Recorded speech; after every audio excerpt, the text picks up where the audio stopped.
사용하는 문제를 생각할 때 이 문제로 다시 돌아오겠습니다. 그래서 저는 이 문제를 여기서는 그냥 지나치려고 합니다. 이 시점에서 제 자신이 놀랐다는 것을 표명하지 않을 수 없습니다. 오늘 밤 이 예배당 안을 따뜻하게 하는 열 기구가 하나도 없이 공기가 차가운데도 불구하고 여러분이 이 모든 것을 청종하였으니 말입니다. 열 기구가 하나도 없다는 것을 이제야 여러분에게 말씀드리고 있습니다. 자, 여기까지 우리가 이러한 주제의 한 국면만을 살펴보았습니다.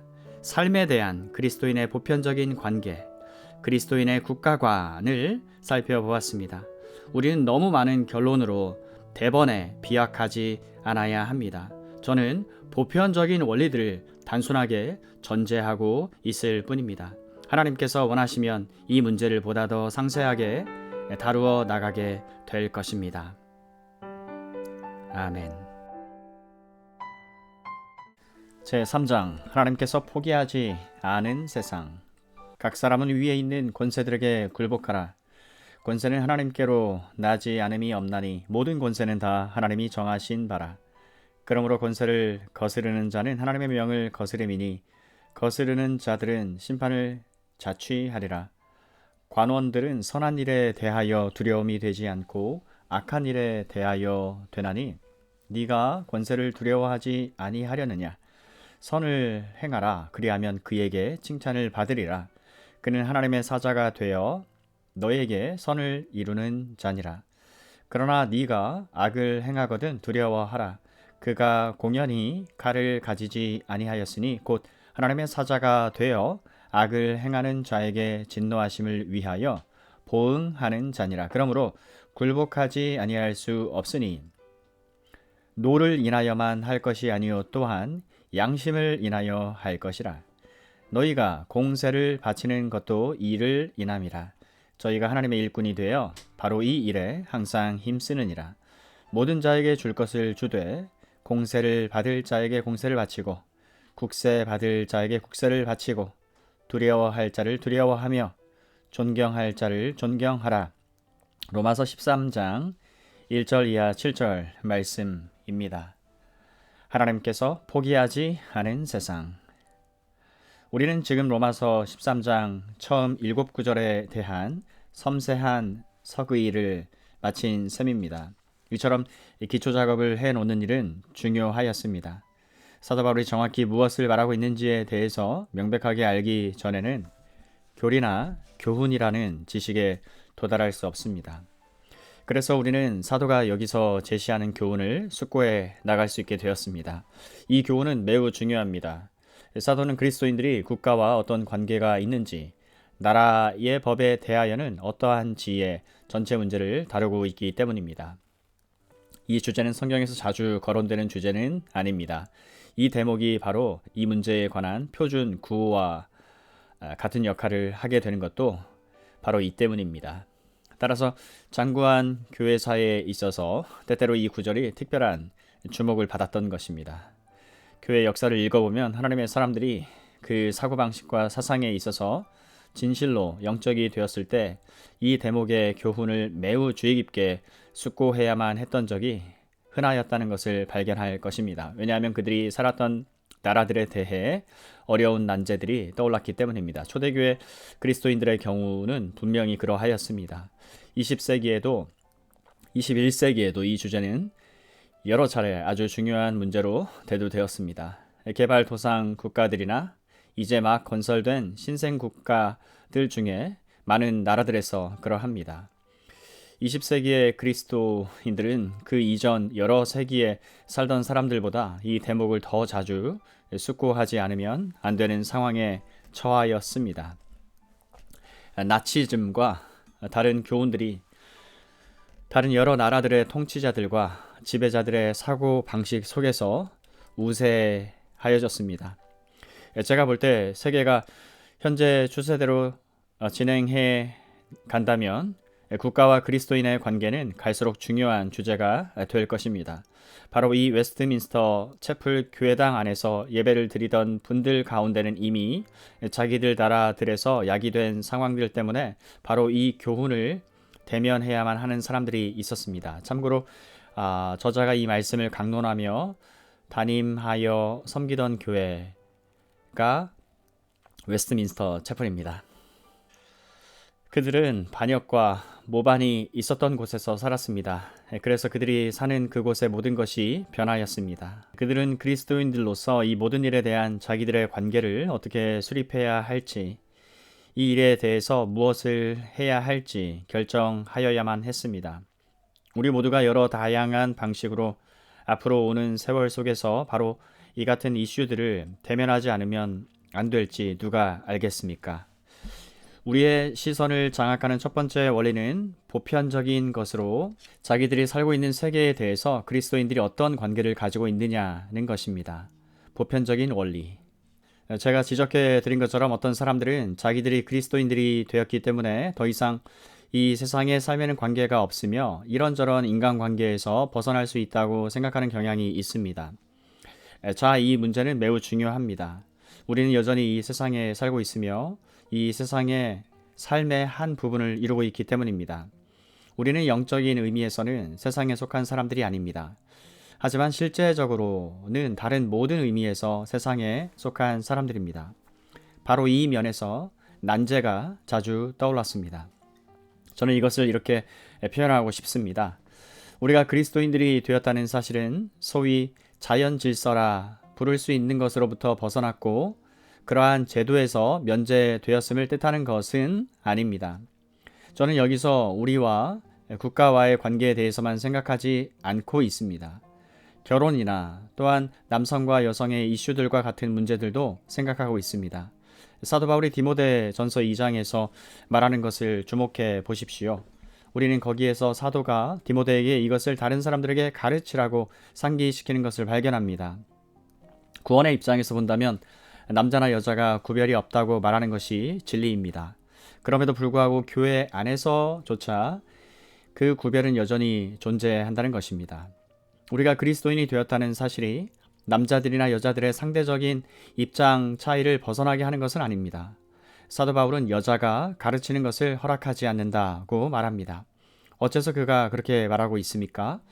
사람들은 흔히 바울의 이 말을 다음과 같은 식으로 설명해 버리려고 자주 애를 써왔습니다. 즉 바울은 자기의 당대 환경과 문화에 제한을 받았다는 것입니다. 특히 이방인들 속에서 그러하였다는 것입니다.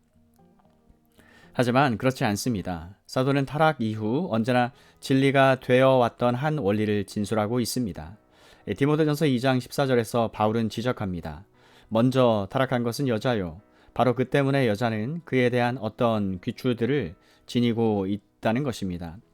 창세기에서 그러한 귀추들이 무엇인지 여러분도 읽을 수 있습니다. 그것이 바로 제가 자연 질서라고 말하는 뜻입니다.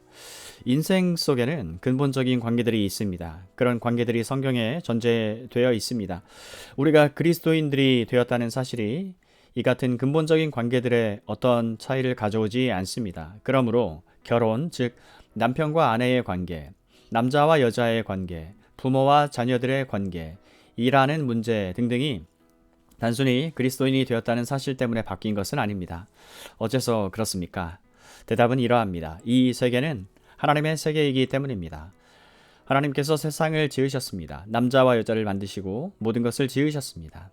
또 그 모든 것이 타락했다는 사실이 이 세계가 하나님의 세계임을 중단시키지 못했습니다. 하나님께서 여전히 세계를 지탱하고 계십니다. 그 해를 악인과 선인에게 비추게 하시며 비를 의로운 자와 불의한 자에게 내리우심이니라. 마태복음 5장 45절 말씀. 다른 말로 해서 죄 때문에 하나님께서 세상을 완전히 포기하셨다고 말하지 않도록 극히 조심해야 합니다. 실로 우리는 긍정적이어야 합니다. 세상을 회복시키는 것이 하나님의 목적입니다. 그 세상의 본래 상태로 회복시킬 뿐만 아니라 오히려 그보다 더욱 영광스러운 상태로 회복시키려는 것이 하나님의 목적입니다. 우리는 결단코 하나님의 구속 계획이 전 우주에 적용된다는 사실을 잊어서도 안 됩니다. 물론 그렇다고 해서 제가 모든 사람이 다 구원을 받을 것이라고 뜻하는 것은 아닙니다. 하나님께서 전 우주를 구속하실 거라고 저는 말씀드리고 있습니다. 에베소서 1장 9절 10절에서 이 점이 분명하게 진술되어 있습니다. 그 뜻의 비밀을 우리에게 알리셨으니 곧 그 기쁘심을 따라 그리스도 안에서 때가 찬 경륜을 위하여 예정하신 것이니 하늘에 있는 것이나 땅에 있는 것이 다 그리스도 안에서 통일되게 하려 하심이라. 이것이 바로 하나님의 목적입니다. 하나님께서 세계를 포기하시어 마귀에게 넘기지 않으실 것입니다. 결코 절대 그런 일은 있을 수 없습니다. 우주 전체가 완전한 상태로 회복될 것입니다. 바로 이 때문에 우리 그리스도인들은 세상에서 떨어져 나가지 말아야 합니다. 저는 이것을 다음과 같은 방식으로 표현하고 싶습니다. 주 예수 그리스도께서 그를 믿는 모든 사람들의 개인적인 구주가 되실 뿐 아니라 우주의 주도 되십니다. 우리는 이 점을 결코 잊지 말아야 합니다. 우리의 구원을 너무나 주관적이고 개인적인 차원에서 본 나머지 신약의 가르침의 위대함과 영광 중 많은 부분을 배제시키고 하나님의 목적을 우리가 이 땅에 사는 날 동안 행복하게 만드는 무엇쯤으로만 축소시키거나 우리를 지옥에서 구원하는 것만으로 약화시킬 수 있습니다. 우리의 구원을 이런 식으로 보는 것은 대단히 큰 위험입니다. 하나님께 감사하게도 우리가 이 땅에 사는 동안 우리를 복되게 하시고 우리가 지옥에 가지 않도록 우리를 구원하신 것만은 사실입니다. 하지만 이것만이 전부가 아닙니다. 사도 베드로는 사내들인 공회 사람들 앞에서 하나님이 그를 오른손으로 높이사 주 예수 그리스도 임금과 구주를 삼으셨느니라고 말하였습니다. 사도행전 5장 31절 말씀. 그리스도께서는 역사의 주가 되십니다. 다시 요한계시록 5장에서 인봉된 책에 관한 말씀을 우리는 읽습니다. 그 인을 떼고 그 역사의 책을 열기에 합당한 이가 아무도 없었습니다. 그렇게 하실 수 있는 분은 오직 한 분이셨습니다. 유다 지파의 사자가 바로 그분이십니다. 계시록 5장 5절 말씀. 우리 주님께서 하늘과 땅에 있는 모든 권세를 나에게 주셨으니 라고 말씀하신 것을 결단코 잊지 말아야 합니다. 마태복음 28장 19절 말씀. 그리스도께서는 하나님의 우편에 앉으셔서 그 옷으로 당신의 발등상, 즉 발판 삼으시기까지 기다리고 계십니다. 시편 12, 13절 말씀. 세상은 이것을 알지 못합니다. 하지만 그리스도께서는 이미 통치하고 계십니다. 만물이 다 주님 손에 그 권세 안에 있습니다. 주님께서는 정말 기이한 방식으로 이미 세계를 통제하고 계십니다. 그러므로 이 모든 것에 비추어 볼 때 그리스도인들은 자기 자신들의 영혼을 개발하기 위해서만 존재하지 않습니다. 물론 이 문제가 제일이고 가장 중요한 일입니다. 하지만 거기에서 멈추지 않습니다. 그리스도인들은 자신들이 세상에 대해 아무런 관심도 없는 자들로 자처하지 말아야 합니다. 또 무슨 일이 일어나든지 문제가 되지 않는다. 오직 내 자신의 영혼과 그 영혼의 개발만이 문제가 된다라고 말해서는 안 됩니다. 제가 볼 때 사도가 이것을 가르치게 된 배경에는 이 같은 경향성이 있었습니다. 물론 실질적으로 아무도 이 세상에서 자신을 떼어내지 못합니다. 이 속임수에 빠져든 사람들도 바로 이런 점에서 일관성이 없습니다. 그들은 다른 사람들과 똑같이 앉아서 먹고 마십니다. 또 어떤 일을 해야만 합니다. 다른 사람들과 함께 일해야 합니다. 하지만 그들 생각 속에서조차 인생을 결코 벗어나지 않아야 합니다. 이것이 바로 제가 확증하려고 애를 쓰는 요점입니다. 그러나 이제 우리는 이 보편적인 원리를 적용하는 여러 국면들 중 하나에 이르게 되었습니다. 그것은 바로 그리스도인의 국가관입니다. 그리스도인의 국가관. 저는 여기에서 그리스도인의 관점을 다루고 있다는 사실을 강조하고 싶습니다. 그리스도인이 국가와 가진 관계가 아니라 이 문제에 대한 이해를 다루고 있다는 것입니다. 만일 우리의 이해가 바르지 못하면 분명히 실천적 관계도 그릇되기 마련입니다. 그러므로 무엇보다 먼저 국가와 정부에 대한 우리의 관점에 있어서 분명해야 합니다. 여기서 권세로 일컬어지는 것에 대한 우리의 관점이 분명해야 합니다. 이 주제에 관해서 많은 혼돈이 있었습니다. 비성경적이고 감상주의적인 생각이 대단히 많이 일어나고 있습니다. 바로 이 때문에 이 대목이 그처럼 중차대합니다. 자, 그러면 우리가 여기서 무엇을 배우고 있습니까? 무엇보다 가장 먼저 그리스도인들로서 우리는 존재하는 권세들이 하나님이 정하신 바라는 사실을 믿어야 한다는 것입니다.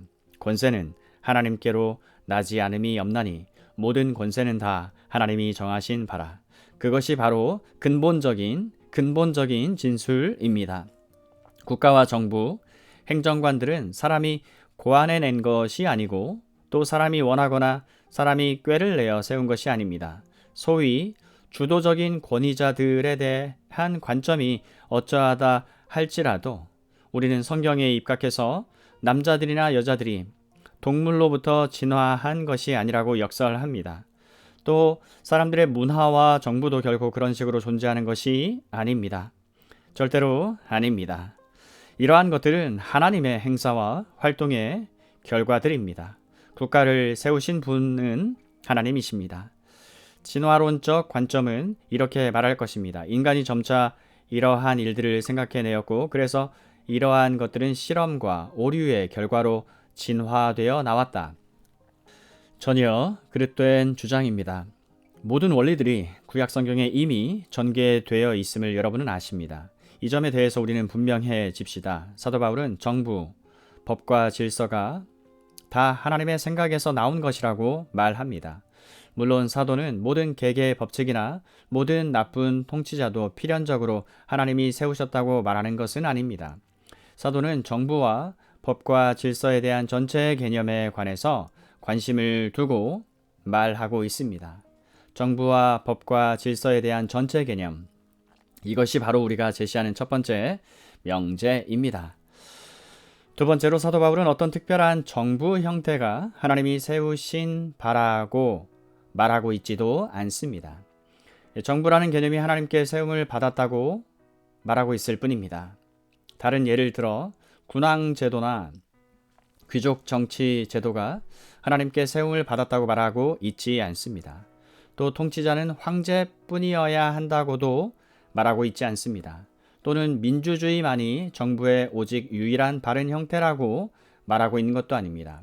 또는 소수의 몇 사람이 독재 정치를 하는 과두 정치 체제만이 옳다고 말하고 있지도 않습니다. 이런 것들을 전혀 언급하고 있지 않습니다. 그는 다만 하나님께서 정부가 존재하고 법이 있고 질서가 있게 하셨다고 말하고 있을 뿐입니다. 제가 이 요점을 강조하는 이유는 이것이 실제로 매우 중요하기 때문입니다. 잉글랜드의 제임스 1세는 왕들이 신적 권리를 가지고 있다고 가르치곤 하였습니다. 하지만 이에 대해 성경은 아무런 지원도 하지 않습니다. 실로 구약 성경의 차원에서 이것을 논증하고 싶은 사람들 중에 어떤 이들은 이스라엘이 매우 특별한 것과 지위에서 신정 정치 제도였음을 인식하지 못할 수도 있습니다. 또 그들은 심지어 구약 성경이 여자가 통치자가 되어서는 절대로 안 된다고 매우 분명하고 특별하게 진술하고 있음을 망각할 수도 있습니다. 성경에는 공화제가 나쁘다든지 바르다든지 그런 식으로 말한 적이 한 번도 없습니다. 사도 바울이 말하고 있는 것은 다만 정부가 있고 헌법으로 정해진 권위가 있어야 한다는 것입니다. 공화정 정부가 있을 수도 있습니다. 또 왕이나 황제가 통치하는 경우도 있을 수 있습니다. 또 나라나 시대마다 어떤 정부 형태든지 나타날 수 있습니다. 저는 지금 세 번째 요점으로 나아갑니다. 그리스도인들은 국가와 정부를 인정합니다. 또 그 형태가 어떠하든지 법과 질서를 지키기 위해서는 헌법으로 정한 권위가 있어야 함을 인정합니다. 그리스도인들은. 그러면 이 사실을 전제해 놓고 그리스도인들은 실제적으로 자기 나라의 정부에 능동적으로 참여하기를 추구해야 합니까? 전쟁 수행에 어떤 역할을 감당해야 합니까? 다시 이 문제는 많은 혼돈을 가져오는 원천입니다. 사람들은 이 문제에 있어서 서로 상치되는 입장을 나타내 보이고 있습니다. 제가 뜻하는 바를 보여주는 한 경우를 제시하겠습니다. 세계 제2차 대전이 일어날 때 저는 어떤 컨퍼런스에 참석하고 있었던 기억이 납니다. 그 컨퍼런스의 의제는 그리스도인과 국가와의 관계 문제였습니다. 왜냐하면 많은 사람들이 이 문제에 대해 자기들이 어떻게 해야 하느냐에 대해 혼란을 겪으며 당혹해하고 있었기 때문입니다. 우리는 그 컨퍼런스에서 그리스도인이 정부나 나라의 삶의 질서를 위해서 어떤 역할을 감당해야 하느냐는 문제를 가지고 제일 먼저 토론을 벌였습니다. 그런데 그런 일에 아주 격렬하게 반대했던 사람이 있었습니다. 그는 이렇게 말했습니다.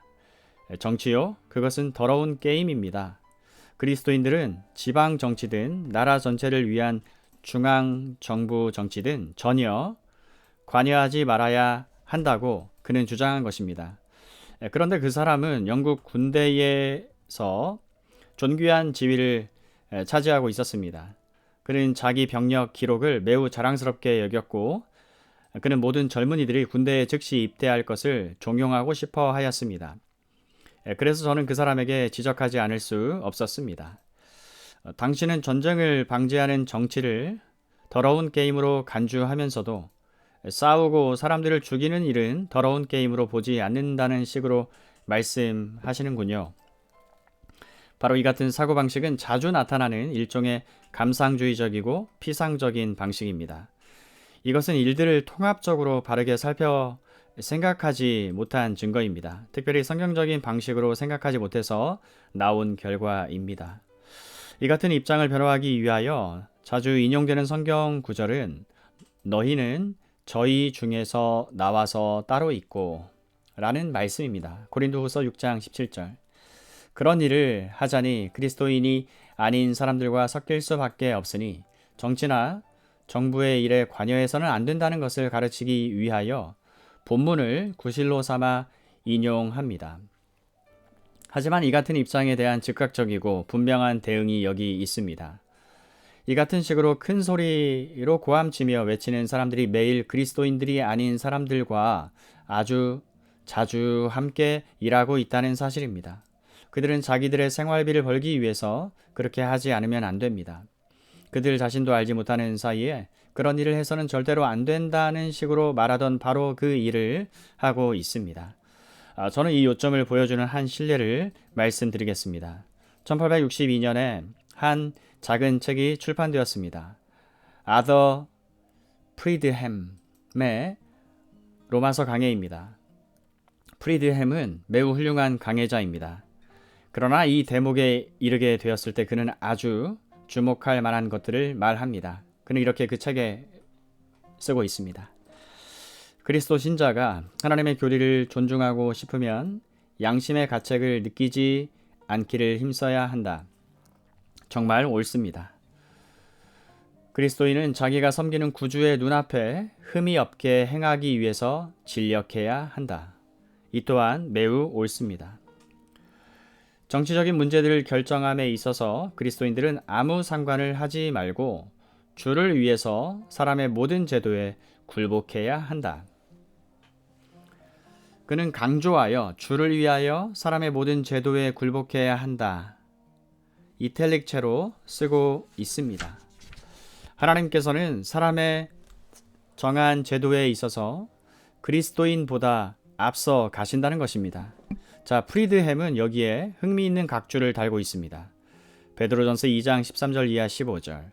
내가 믿기로 성경은 어느 곳에서나 그리스도인을 주관하는 자로 생각하고 있지 않다. 그 이유는 그 당시 주관하는 자로 있는 어떤 사람도 믿음을 받아들이지 않았다는 사실뿐 아니라 내가 볼 때 순전한 그리스도의 원리를 실현하려 하면 세상의 통치 원리로 허용된 처세술과 결코 공존할 수 없다는 사실이다.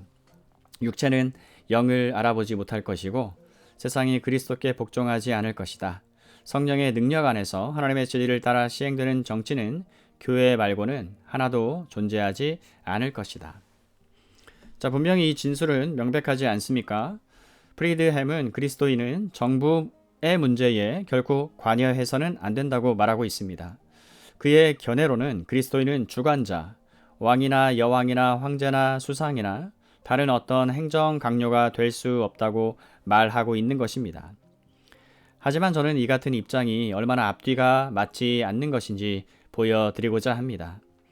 프리드햄은 로마서 13장의 문맥 속에서 그렇게 쓰고 있습니다. 하지만 그는 정말 얼마나 서글프게도 바로 여기서 전제되고 있는 원리들을 놓치고 있는지요. 그 하나하나 구절들을 주석하는 대신에 이 같은 진술들을 하고 있는 것이 퍽 흥미롭기도 합니다.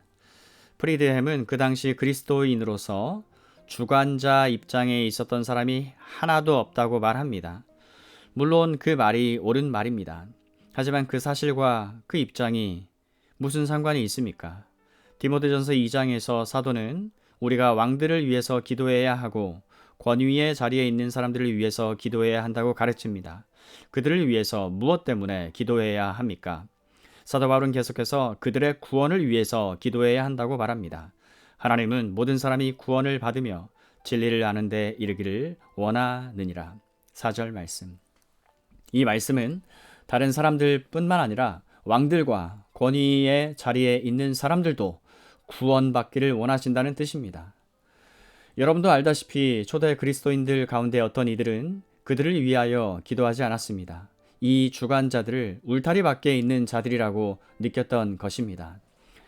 하지만 사도 바울은 사실상 결코 그렇지 않다고 말합니다. 오히려 이렇게 말하고 있는 것입니다. 모든 종류의 사람들의 구원을 위해서 기도하라. 가장 평범한 사람뿐만 아니라 왕들도 구원받기 위해서 기도하라. 하지만 만일 왕이 회심 바로 뒤에 그 왕 위를 다른 사람에게 양위하고 하면 얼마나 우스꽝스럽겠습니까? 성경을 기초로 한다고 하면서 그리스도인이 통치자가 전혀 될 수 없다고 말하는 것은 정말 근거 없는 이야기입니다. 정반대입니다. 만일 권세는 하나님께로 나지 않음이 없고 모든 권세는 하나님이 정하신 바라 한다면 이러한 높은 권세의 지위에 생각할 수 있는 가장 선한 사람들이 서야 한다는데 분명한 우리의 관심을 보여야 합니다. 바로 이 때문에 우리는 그 방식으로 그들을 위해서 기도하라는 말씀을 듣고 있는 것입니다. 하지만 프리드햄의 논리에 또 다른 속임수가 있습니다. 즉 그런 식의 주장을 따르면 그리스도인이 특별하게 또는 직접적으로 기독교적이지 못한 일에 전혀 관심을 갖지 말아야 한다는 잘못된 개념 속으로 빠져 들어갑니다. 이것은 정말 허망한 이야기입니다. 육체와 영 사이에 분명한 구분을 지어서 그런 말을 하고 있습니다. 그는 육체가 영을 알아보지 못할 것이다고 주장합니다. 세상은 육체요. 그래서 세상은 성령의 음성을 듣지 않을 것이고 그리스도인은 성령 안에 있다. 이 논리로 프리드햄은 결론지어 말하기를 그리스도인은 육체에 전혀 관심을 갖지 말아야 한다고 한 것입니다. 하지만 그리스도인들은 여전히 육체 가운데 활동해야 하기 때문에 이것은 매우 위험천만한 이단 사상입니다. 그리스도인들은 여전히 이 세상에서 살아가야 합니다. 그 모든 자연 질서가 여전히 존재하고 있습니다. 그 질서가 여전히 계속됩니다. 더구나 그리스도인들은 주관하는 권세를 인정하고 굴복하고 할 수 있는 한 그들에게 순종하는 것이 마땅한 의무라는 말씀을 듣고 있습니다. 물론 제가 뒤에 가서 다루게 될 어떤 제한 조건이 있기는 합니다만 우리는 여기서 한 가지 논리를 듣고 있는 것입니다. 그러므로 특별하게 기독교적이지 못한 문제들에 대해서도 관심을 가져야 합니다. 여기서 한 단계 더 나아가보고 싶습니다.